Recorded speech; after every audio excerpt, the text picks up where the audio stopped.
political, with decolonization and the independence of many nations. It gradually acquired economic connotations that were accelerated by globalization. As these fused increasingly with factors like technology, energy, resources, connectivity, and even human ingenuity, a different world started to emerge. That is obviously a continuous and unending process. It has also acquired greater cultural and social characteristics.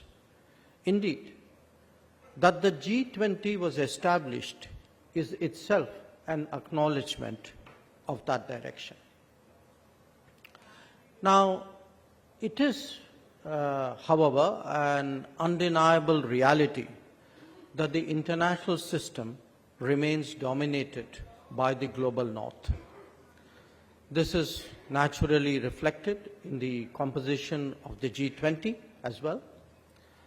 Perhaps this mattered less when the globalization process appeared to offer more opportunities, but as its inequities and unevenness became more apparent, and then as we saw the COVID pandemic take a horrific toll across the world, the need to focus on developing countries has become more compelling.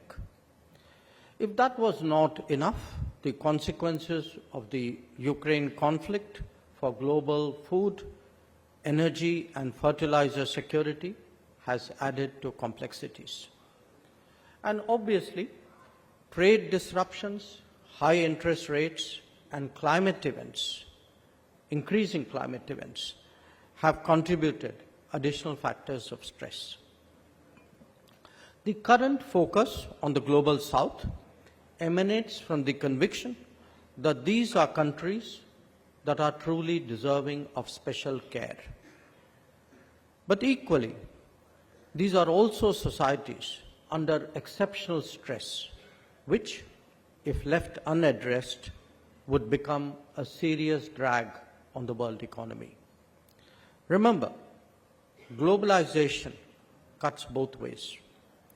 Till now, the discourse has largely focused on its optimistic facets, but do consider what the implications are for all of us, north or south, of slowdowns in nutrition, in health, in education, in employment, or even in security. And indeed, when the promises of digitization, connectivity, or technology fall short. When India assumed the G20 presidency last December, we were acutely conscious that most of the global south would not be at the table when we meet. This mattered very much because, as I have underlined, the really urgent problems are those faced by them. To discuss their concerns without providing them a fair hearing appeared extremely unfair. And India itself, so much a part of the global south, could not stand by and let that happen. Therefore, Prime Minister Modi decided to convene the Voice of the Global South Summit in January of this year. We heard from 125 countries directly about their challenges and priorities. And on their behalf, these have been made central to the G20 agenda. Different aspects of these fundamental challenges have been discussed in the finance track and the Sherpa track, or for that matter, the ministerial streams and the engagement groups. And as a result, we have deliberated on issues of debt and finance, on sustainable development, climate action, food security, and women-led development.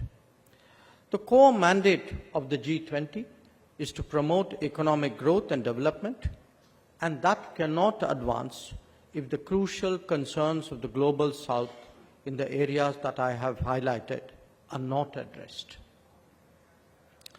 But having said that, let me step back and bring out some of the structural issues that are today at the heart of the predicament of the Global South. Key among them are the concentrations of various kinds created by the last 3 to 4 decades of globalization.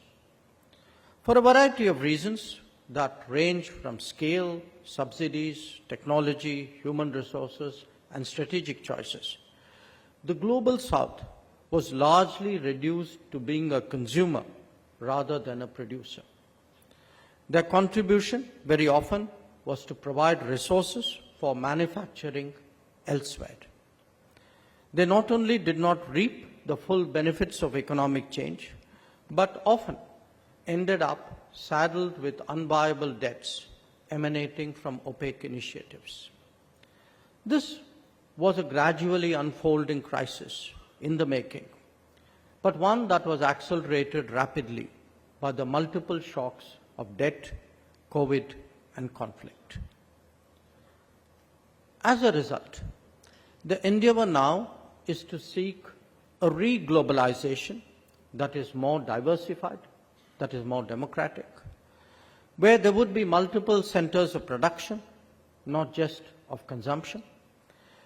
And that is where business can make a crucial difference. We cannot be at the mercy any longer of a few suppliers whose viability could come into question by unanticipated shocks. This was starkly apparent when it came to health during the COVID pandemic, but it pretty much applies to everything else as well. The compulsion to create more resilient and reliable supply chains is a really pressing one. Its counterpart in the digital domain is driven more by anxieties about trust and transparency. The volatility of the last few years has brought home to us the importance of strategic autonomy. We may talk about seeking a more just, equitable, and participative global order, but at the end of the day, that will only happen when we see commensurate investment, trade, and technology decisions. Where India is concerned, our response to this situation is articulated in the goal of Atmanirbhar Bharat, that is self-reliant India. At its core is the Make in India initiative, one that would not only focus on our own needs, but those of others as well. It is paralleled by a strong commitment to make it easier to do business in India. At the same time, our infrastructure is being rapidly developed through the Gati Shakti initiative. Since human resources are such a vital ingredient in a knowledge economy, that too is being addressed through programs of literacy, education, skills, and digitization. And indeed, the mindset itself is undergoing a transformation through emphasis on innovation and startups. And overall, it is the Modi government's commitment to enhance ease of living that can bind all these positive developments closely together. It is the working of this multiple axis in tandem that is now forging a new India. An India that creates its own 5G stack, an India which invents its COVID vaccine, or an India that lands near the South Pole of the moon. So when you reflect on it, the discourse about the Global South is essentially about leaving no one behind. But to preach it convincingly, one has to practice it effectively. And that is what India has sought to do over the last decade. During the COVID and thereafter, we have provided direct food support to 800 million of our most vulnerable citizens, and financial support to 450 million. The government's housing program has benefited about 150 million of our citizens to date, and it is growing. Affordable and accessible health care is today within, again, the reach of millions and growing by the day. Pension schemes cover 450 million. And the basic necessities of sanitation, electricity, and water will become universal in the very near future. All of this has been made possible through the creation of a digital public infrastructure. Now, I can share a similar story when it comes to the deployment of renewables, to energy efficiency practices, or to the creation of green infrastructure. Today's India is one where the world simultaneously witnesses experimentation, scaling up, deployment, innovation, and breakthroughs. And I stress these developments not only because they solve 1/6 of the world's problems by themselves, but because they provide replicable models for the rest of the global South.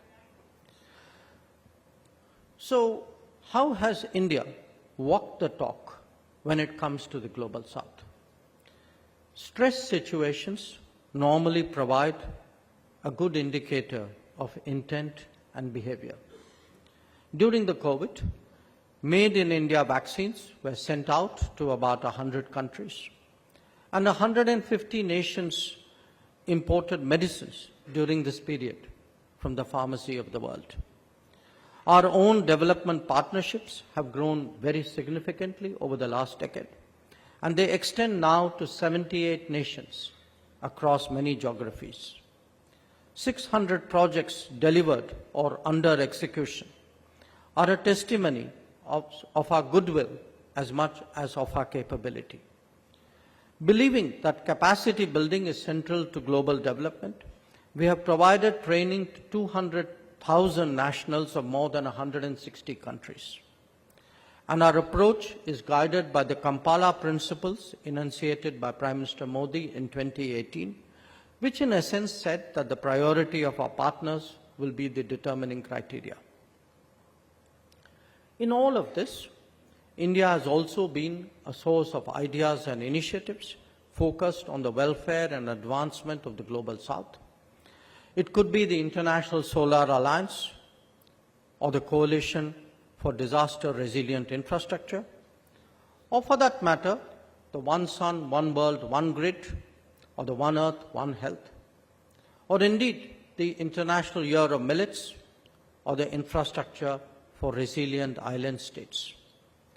We have also stepped forward as a first responder in disaster, emergency, and conflict situations, ranging from Fiji and Myanmar to Mozambique, Yemen, and Turkey.